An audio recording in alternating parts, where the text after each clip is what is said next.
نحمده ونصلي ونسلم على رسوله الكريم اما بعد اعوذ باللہ من الشیطان الرجیم بسم اللہ الرحمن الرحیم واتبعوا ما تتلو الشیاطین علی ملک سلیمان وما کفر سلیمان ولکن الشیاطین کفروا يعلمون الناس السحر وما انزل على الملكين ببابل هاروت وماروت وما يعلمان من احد حتى يقولا انما نحن فتنة فلا تكفر فيتعلمون منهما ما يفرقون به بين المرء وزوجه وما هم بضارين به من أحد إلا بإذن الله ويتعلمون ما يضرهم ولا ينفعهم ولقد علموا لمن اشتراه ما له في الآخرة من خلاق ولبئس ما شروا به أنفسهم لو كانوا يعلمون صدق اللہ مولانا العظیم وصدق رسولہ النبی الکریم الامین۔ میرے نہایت ہی محترم مکرم معزز دوستو، السلام علیکم ورحمۃ اللہ وبرکاتہ۔ آج میں نے سورہ بقرہ کی آیت نمبر 102 تلاوت کی ہے، اور یہ آیت کافی لمبی ہے تو اس لیے پہلے مکمل میں ترجمہ نہیں کروں گا، ساتھ کچھ ترجمہ کر کے ساتھ ساتھ ہی تفسیر کرتا چلا جاتا ہوں، کیونکہ ٹائم تھوڑا ہوتا ہے، اس لیے میں تھوڑے وقت میں اس کو پورا کرنے کی کوشش کروں گا۔ اللہ تعالیٰ فرماتے ہیں واتبعوا، اور انہوں نے پیروی کی، ما تتلو الشیاطین علی ملک سلیمان، اس کی جو پڑھتے تھے شیاطین سلیمان علیہ السلام کی بادشاہت کے وقت میں۔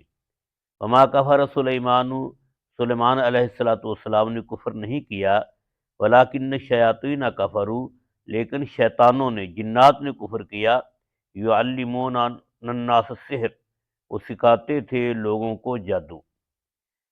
حضرت سلیمان علیہ السلام کے بادشاہت کے دور میں جادو کا رواج عام ہو گیا تھا، جنات کے اندر بھی انسانوں کے اندر بھی۔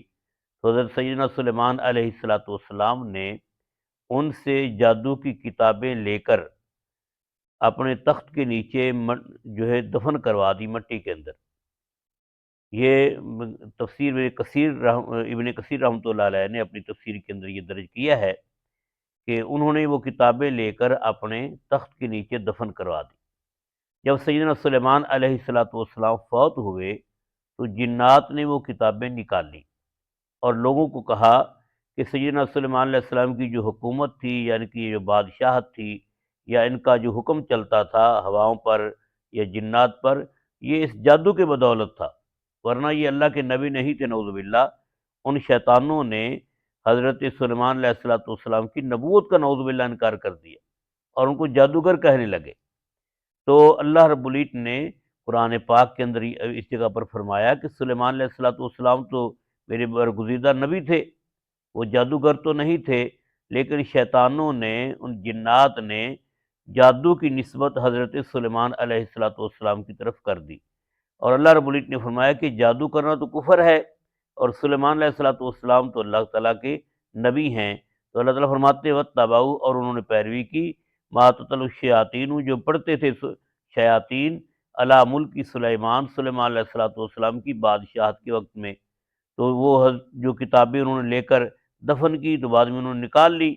اللہ تعالیٰ فرماتے ہیں وما کفر سلیمان، سلیمان علیہ السلام نے جادو کر کے کفر نہیں کیا، کیونکہ جادو کرنا تو کفر ہے، ولیکن الشیاطین کفروا، بلکہ شیطانوں نے کفر کیا۔ یعلمون الناس السحر، وہ لوگوں کو جادو سکھلاتے تھے، اور یہ کفریہ کام جنات کا کام ہے، شیاطین کا کام ہے۔ حضرت سلیمان علیہ السلام تو اللہ کے نبی ہیں، انہوں نے یہ جادو والا کام نہیں کیا۔ اور فرمایا کہ انہوں نے پیروی کی وما انزل، اور جو اتارا گیا تھا علی ملک الملکین، دو فرشتوں پر، ببابل، بابل شہر میں، ہاروت و ماروت، ہاروت اور ماروت پر، جو ان کے اوپر اترا۔ تو یہ آزمائش کے لیے دو فرشتے اللہ رب العزت نے انسانی شکل کے اندر دنیا میں اتارے تھے، اور ان کو جادو آتا تھا۔ تو لوگ ان کے پاس آتے اور ان سے آ کر کہتے کہ ہمیں جادو سکھلا دو جو تمہیں آتا ہے، تو یہ کہتے کہ جادو کرنا کفر ہے، لہذا تم یہ نہ سیکھو ورنہ کافر ہو جاؤ گے۔ تو جب کوئی اصرار کرتا تو اس کو سکھا دیتے۔ تو اللہ رب العزت نے فرمایا کہ یہ جو بنی اسرائیل ہیں، ایک تو انہوں نے اس جادو کی پیروی کی جو سیدنا سلیمان علیہ الصلوۃ والسلام کے دور میں شیاطین پڑھا کرتے تھے، دوسرا وہ جو فرشتے لے کر آئے جو آزمائش کے لیے، اس کی پیروی کی۔ تو اللہ تعالیٰ فرماتے ہیں کہ وما انزل، جو اتارا گیا علی الملکین، دو فرشتوں پر، بابل، بابل شہر میں۔ بابل شہر، بابل کا علاقہ یہ عراق کا علاقہ ہے، عراق میں ہی حضرت سلیمان علیہ الصلوۃ والسلام کی حکومت بھی تھی، ہاروت اور ماروت پر۔ وما یعلمان من احد، اور وہ نہیں سکھاتے تھے کسی ایک کو بھی جادو، حتیٰ یقولا، یہاں تک کہ وہ اس کو کہہ دیتے تھے کہ انما نحن فتنہ، کہ ہم تو آزمائش کے لیے آئے ہیں، فلا تکفر، تو کفر نہ کر۔ پہلے اس کو بتا دیتے کہ یہ کفر ہے اور تو اس کفر سے بچ جا، ہم تو آزمائش کے لیے آئے ہیں، لیکن جب وہ اصرار کرتے تو وہ سکھا دیتے، کیونکہ آئے ہوئے آزمائش کے لیے تھے۔ فیتعلمون منہما، تو لوگ ان سے سیکھتے تھے، ما، وہ جادو یا وہ علم یا وہ چیز، یفرقون به بین المرء وزوجہ، جس کے ذریعے وہ تفریق کر دیتے تھے، جدائی کر دیتے تھے آدمی اور اس کی بیوی کے درمیان۔ تو جادو جو ہے یہ اسی کام کے لیے ہے، یا تفریق کرے گا دو جو ہے میاں بیوی کے درمیان یا بھائیوں کے درمیان، یا برادریوں کو آپس میں لڑا دے گا، دوستوں کو جدا کر دے گا۔ تو جادو کے اندر کوئی خیر والی بات نہیں ہے۔ جادو کے اندر تو جو چونکہ کفریہ کلمات ہوتے ہیں، تو کفریہ باتیں ہی اس میں ہیں، یا کفریہ اعمال ہیں اس کے اندر، ورنہ اس کے اندر کوئی خیر اللہ نے نہیں رکھی۔ تو اس لیے فرمایا کہ وہ سیکھتے تھے جس کے ذریعے بیوی اور اس کے خاوند کے درمیان جدائی ہوتی ہے۔ وما هم بضارین به من احد، اور وہ کسی کو اس کے ذریعے تکلیف پہنچانے والے نہیں تھے، الا باذن اللہ، مگر اللہ کے حکم سے۔ مطلب یہ ہے کہ جادو بھی اگر کسی کا نقصان کرتا ہے تو اللہ کے حکم سے، اگر اللہ چاہتے ہیں تو نقصان ہوتا ہے۔ جیسے بعض دفعہ ایسے ہوتا ہے کہ آدمی دوائی لیتا ہے اپنی صحت کے لیے، وہ دوائی الٹی پڑ جاتی، صحت کی بجائے صحت مزید بگڑ جاتی ہے۔ اور بعض دفعہ ایسے ہوتا ہے کہ آدمی بھول کر زہر کھا بیٹھتا ہے تو وہی اس کی دوائی بن جاتی۔ تو ایسی وہ جو جادو ہے، جو اللہ رب العزت نے فرمایا یہاں پر کہ جادو کسی کو نقصان نہیں دے سکتا اگر اللہ تعالیٰ نہ چاہے تو۔ یہ تاثیرات بھی اللہ رب العزت نے ہی ہر چیز کے اندر رکھی ہیں۔ یتعلمون، اور وہ لوگ سیکھتے تھے، یعنی کہ بنی اسرائیل، ما یضرہم، جو چیز ان کو نقصان دینے والی ہے، ولا ینفعہم، اور ان کو نفع دینے والی نہیں۔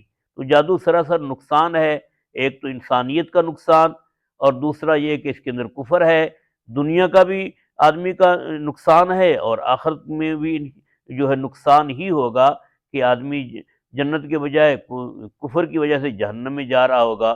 تو وہ سراسر اس کے اندر نقصانات ہی نقصانات ہیں۔ اس لیے فرمایا کہ وہ سیکھتے تھے جس کے ذریعے نقصان ہوتا ہے، نفع نہیں ہوتا۔ وَلَقَدْ عَلِمُوا، اور بے شک وہ جانتے تھے، لمن اشتراہ، جو بھی اس کو حاصل کرے گا، ما لہ فی الآخرۃ من خلاق، اس کا آخرت میں کوئی حصہ نہیں۔ کہ جو آدمی جادو سیکھتا ہے یا کسی پر جادو کا عمل کرتا ہے، اس کا آخرت میں کوئی حصہ نہیں ہے، کیونکہ وہ اس نے کفر کر لیا، اور کافر کے لیے کفر کی وجہ سے قیامت کے دن کوئی کسی قسم کی کامیابی نہیں بلکہ ناکامی ہے۔ وَلَبِئْسَ مَا شَرَوْا بِهِ أَنفُسَهُمْ، برا ہے جس کے بدلے میں انہوں نے اپنے آپ کو بیچ دیا، ان کی اپنے آخرت کا نقصان کر لیا، دنیا کا بھی نقصان کر لیا۔ تو یہ کتنا برا سودا ہے کہ اپنے ہمیشہ کے نقصان کو انہوں نے برداشت کیا دنیاوی تھوڑے سے فائدے کے لیے، اور وہ فائدہ مند بھی نہیں ہے۔ لو کانوا یعلمون، کاش یہ جانتے ہوتے، ولو انہم آمنوا، اور اگر وہ لوگ ایمان لاتے، واتقوا، اور تقوی اختیار کرتے، لمثوبۃ من عند اللہ، البتہ ان کو بدلہ ملتا اللہ کی طرف سے، خیر، بہتر، لو کانوا یعلمون، اگر وہ جانتے ہوتے۔ تو یہ میں نے آخر میں آیت نمبر 103 کا بھی ترجمہ کر دیا۔ تو اصل یہ ہے کہ جادو کفر ہے، جادو سے بچنا ضروری ہے۔ جو لوگ بھی جادو کا عمل کرتے ہیں وہ مسلمان نہیں رہتے، کیونکہ جادو سراسر انسانیت کا نقصان بھی ہے اور اپنے آپ کا نقصان بھی ہے۔ دعا ہے کہ اللہ رب العزت ہمیں ان کفریہ اعمال سے اور کفریہ تعویذات سے بچنے کی توفیق نصیب فرمائے، اور اللہ تعالی ہمیں صحیح قرآنی احکامات پر عمل کرنے کی توفیق دے۔ آمین۔